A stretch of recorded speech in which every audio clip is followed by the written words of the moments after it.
When the power went out at St. Mary's Hospital, and the emergency generator failed, Dr. Martinez's patient could have died. The operating room went dark, the team panicked, and the patient's vitals were dropping. That's when the door opened and Marcus, the janitor, turned to Dr. Martinez and said calmly, "Doctor, I can take over." No one knew he had been a brain surgeon at the country's most prestigious hospitals for 15 years.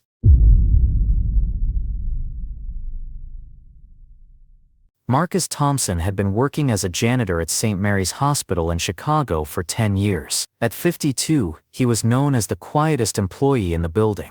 Average height, graying hair, always wearing the same blue custodial uniform with maintenance printed on the back. He mopped floors, emptied trash bins, and cleaned operating rooms without ever speaking unless spoken to. "Marcus is like a shadow," Nurse Jennifer Walsh would say. "You never hear him coming, but every room he touches becomes spotless." Marcus's routine never changed. Arrive at 5 a.m., clean the overnight mess from the emergency department, sanitize the operating rooms, restock supplies, and finish his shift at 1 p.m. He ate lunch alone in the basement cafeteria, reading old medical journals that he found in the recycling bins. The hospital staff found him reliable but unremarkable. He never joined conversations, never shared personal stories, never mentioned family or a past. When asked about his background, he'd simply say, "Always worked maintenance." Dr. Sarah Collins, the head of neurosurgery, had noticed Marcus over the years but only in passing. "He's thorough," she once told the hospital administrator. "Operating rooms are always perfectly sterile when he's done." What Dr. Collins didn't notice was Marcus's unusual attention to detail. When he cleaned the neurosurgery suite, he knew exactly which instruments belonged where, could identify surgical tools by name, and understood the precise sterilization protocols better than some of the surgical technicians. "For a janitor, you sure know a lot about brain surgery equipment," surgical tech David Chen had commented once, watching Marcus organize instrument trays with perfect precision. Marcus had smiled weakly. "You pick things up over time." The truth was that Marcus Thompson had never been just a janitor. For 15 years he had been Dr. Marcus Thompson, one of the most respected neurosurgeons in the country. From 2005 to 2020, he had performed over 3,000 brain surgeries at prestigious hospitals in Boston, New York, and Los Angeles. He specialized in the most complex cases: brain tumors, aneurysms, traumatic injuries that other surgeons wouldn't touch. His success rate was legendary, 97.3% with zero malpractice claims. But in 2020, everything collapsed. During a routine tumor removal, Marcus made a microscopic error, a tremor in his hand, a moment of fatigue, a miscalculation of less than 1 millimeter. The patient, an 8-year-old girl named Emma, suffered permanent brain damage. The lawsuit destroyed him financially. The guilt destroyed him emotionally. The medical board suspended his license pending investigation. Though he was eventually cleared of negligence, Marcus couldn't forgive himself. He walked away from medicine completely. St. Mary's Hospital hired him as maintenance staff because he needed work and they needed someone reliable. The background check showed no criminal record, just employment gaps. No one connected the broken man in custodial blues with the brilliant surgeon whose hands had once saved thousands. For 10 years Marcus lived in exile from the profession he loved, cleaning the same operating rooms where he could have been saving lives. That Tuesday evening started routinely. Marcus was finishing his afternoon shift, cleaning the neurosurgery wing. The hospital was quieter than usual.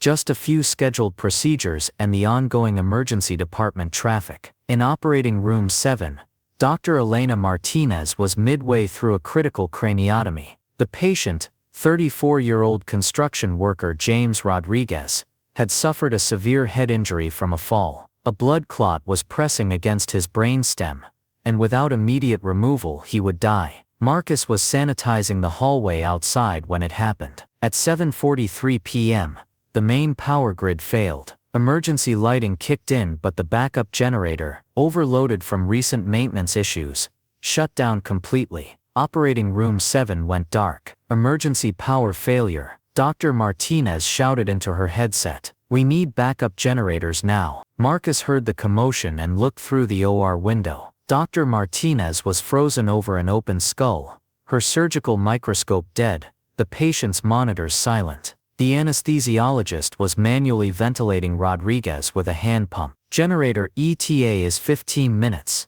came the voice over the hospital intercom. All non-essential procedures to be halted immediately. Dr. Martinez's hands were shaking. 15 minutes, he'll be dead in 5. I can't finish this procedure without proper lighting and monitoring. The surgical team stood helpless in the emergency lighting. Rodriguez's brain was exposed, the critical blood clot half removed. Any movement without precise visualization could cause fatal damage. That's when Marcus made the decision that changed everything. Marcus dropped his mop bucket and opened the OR door. The surgical team turned, startled to see the janitor entering their sterile field. "Sir, you can't be in here," surgical nurse Patricia Kim said firmly. "This is a sterile environment." Marcus ignored her and walked directly to Dr. Martinez. "Doctor, I can take over." Dr. Martinez stared at him in disbelief. "Marcus, this is brain surgery. I need you to leave so we can." Dr. Martinez. Marcus interrupted, his voice carrying an authority no one had ever heard from him. "That's a middle cerebral artery aneurysm with secondary hematoma. You're using the standard terminal approach, but in emergency lighting you need to switch to endoscopic extraction." The room went silent. Dr. Martinez's eyes widened. "How do you know that terminology?" Marcus was already moving to the scrub station. "Because I've performed this exact procedure 847 times. Dr. Marcus Thompson, former chief of neurosurgery at Massachusetts General. I can save him, but we need to move now." The transformation was immediate and stunning. Gone was the quiet janitor. Marcus moved with the precision and confidence of a surgeon who had never left the operating room. "Patricia, I need microforceps and bipolar cautery," he commanded while scrubbing in. "Dr. Martinez, maintain retraction at the temporal lobe. Anesthesia, keep pressure at 12/8. Dr. Martinez hesitated. "Marcus, your credentials, your license, are suspended." Marcus finished slipping on surgical gloves with practiced efficiency. "But that man will die if someone doesn't act. I'm the only one here who can perform microsurgery without full lighting." Dr. Martinez made the hardest decision of her career. She stepped aside. Marcus took position at the patient's head. Working by emergency lighting and years of muscle memory, he assessed the surgical field. "Hematoma is larger than initially estimated. We're going endoscopic, subtemporal approach." His hands, which had pushed mops for 10 years, returned to their true calling. Every movement was precise, controlled, purposeful. He located the blood clot, carefully separated it from healthy tissue, and began the delicate extraction. "Blood pressure stabilizing," the anesthesiologist reported, amazement in his voice. "Cerebral swelling is decreasing," Patricia added, monitoring the patient's neurological responses. Marcus worked in complete silence, his focus absolute. The surgical team watched in stunned fascination as the janitor performed brain surgery with a skill level none of them had ever witnessed. "Clot extraction complete," Marcus announced after 22 minutes. "Beginning closure. We'll need post-op monitoring for increased intracranial pressure." By the time the main power was restored, James Rodriguez was stable and Marcus was closing the final suture. The patient's vital signs were perfect, his neurological responses normal. Dr. Martinez watched the final stitches. That was flawless technique. Marcus stepped back from the table, removing his gloves. "He'll make a full recovery. No permanent damage." As word spread through the hospital, staff members gathered outside OR 7. The impossible had happened. The janitor had just performed successful brain surgery. Hospital Administrator Robert Chen arrived within minutes. "Marcus, I need to understand what just happened here." Marcus sat heavily in a chair, exhaustion finally showing. "I did what needed to be done. But your maintenance staff, you can't perform surgery without a license," Marcus finished. "I know Dr. Marcus Thompson, Massachusetts General Hospital, Neurosurgery Department. Suspended license, effective 2020. Look it up." Within hours the hospital's legal team had confirmed Marcus's identity. Dr. Marcus Thompson, Harvard Medical School graduate, former chief of neurosurgery, over 3,000 successful procedures, medical license suspended following a malpractice lawsuit. The patient's family was contacted. James Rodriguez's wife, Maria, arrived at the hospital expecting the worst but found her husband conscious and responsive. The surgery was successful, Dr. Martinez explained. Your husband is going to be fine. Who was the surgeon? Maria asked. Dr. Martinez hesitated. It's complicated. When Maria learned that a janitor had saved her husband's life, she broke down crying. I don't care what his title is, he gave me back my family. The next morning, Marcus didn't report to work. He sat in his small apartment, staring at the medical journals he'd hidden for 10 years. Local news had picked up the story.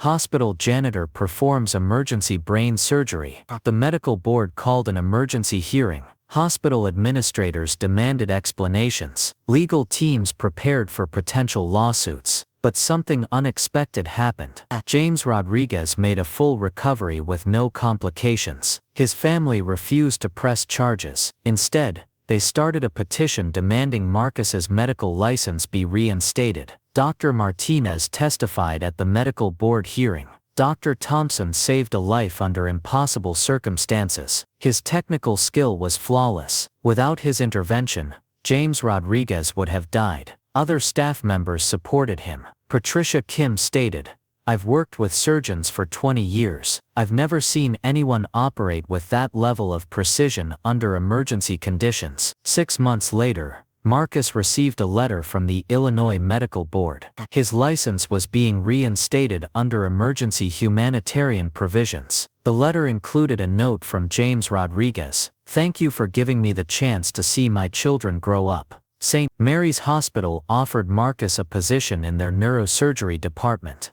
At first he declined. I'm not sure I can handle the pressure anymore, he told Dr. Collins during their meeting. Marcus, you performed brain surgery by emergency lighting, she replied.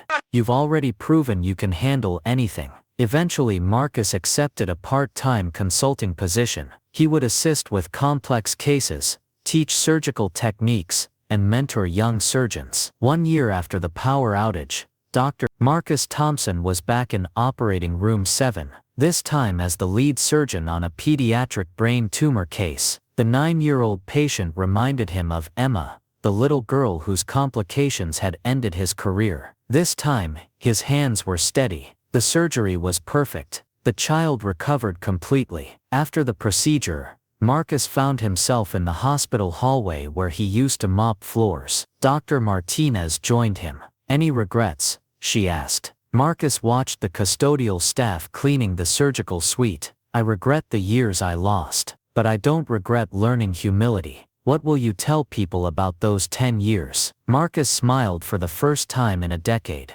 That sometimes you have to lose everything to remember why you chose to serve in the first place. Today, Dr. Marcus Thompson splits his time between surgery and teaching. His office at St. Mary's displays both his medical degrees and a small framed photo, a hospital maintenance uniform hanging next to a surgical gown. James Rodriguez visits annually on the anniversary of his surgery. His children call Marcus Dr. Guardian Angel. The medical community has embraced Marcus's story as a reminder that healing comes in many forms. Sometimes the most skilled hands are the ones that have learned humility through service. Marcus's story teaches us that worth isn't measured by titles or recognition. Sometimes the most important person in the room is the one everyone overlooks. And sometimes, a second chance comes disguised as a power outage at exactly the right moment. The janitor who saved a life with brain surgery reminds us that heroes don't always wear scrubs. Sometimes they wear coveralls and carry mop buckets, waiting quietly for the moment when their true skills are needed most. This story was brought to you by The Story Begins. If you know someone who carries extraordinary skills in ordinary places, share their story in the comments. Subscribe to honor those who serve others, whether in operating rooms or hallways, and help keep these incredible stories alive.